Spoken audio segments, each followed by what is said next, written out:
ทิของห้างสามสายเนาะอยู่แถวบ้านฝายอยู่ข้างกับวัดบ้านฝายเลยแหละใช่สวยกับห้างเสือยุ่งเนาะตรงกันข้ามกันเลยมีกระเทียมคนเต็มช่วยเลยข้าพเจ้าสกิปมัดมาเนาะอันนี้เป็นสายเส้นเนาะมากินเส้นหลายอาหารเส้นทุกประเภทมักเป็นชีวิตจิตใจดีวันนี้มาลองเบิ่งว่าห้างนี้เนาะที่บอกว่าเป็นห้างสามทรายเขาเปียกแซ่บแล้วก็มีอาหารตามสั่งนำแล้วเพิ่นก็ขายมีกะทิเส้นก็ชอบกินได้ยากมีกะทิคันว่าอีก็บ่ได้กินเพราะบ่ค่อยมีห้างได้ขายคันว่ามีบ่เห็นได้กินก็บ่ได้กินนี่ก็เลยคิดว่าลองไปลองห้างนี้เบิ่งไหมมันเต็มถ้วยมันใหญ่มันไข่มันเต็มถ้วยดีเนาะมาเบิ่งน้ำกันคำทำอิฟสิให้รสชาติจังไดว้าว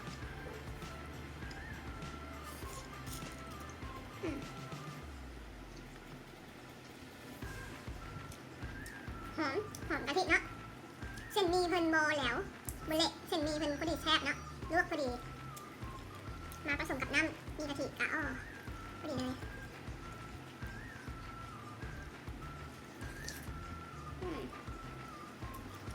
หมูสับเน้นๆ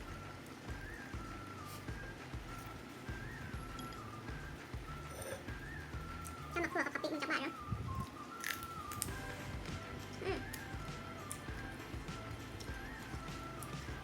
แซ่บเป็นข้าวทำอิฐเนาะที่เคยลองถือว่าประทับใจหลาย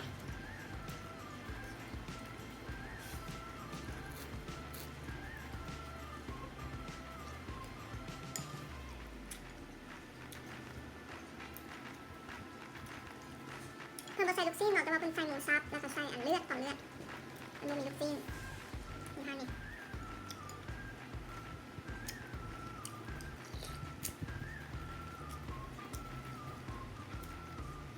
แซ่บสมชื่อห้างสามทรายค่ะเขาเปียกแซ่บแล้วก็อาหารตามสั่งถ้าใครสนใจก็ลองไปซิมไปแวะซิมกับเพิ่นได้นะเพิ่นเปิดตอนสวยอยู่แถววัดบ้านฝาย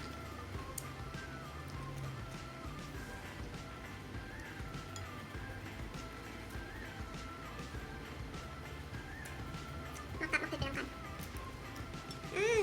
มะเขือน้อยๆแต่ว่าเผ็ดแห้ง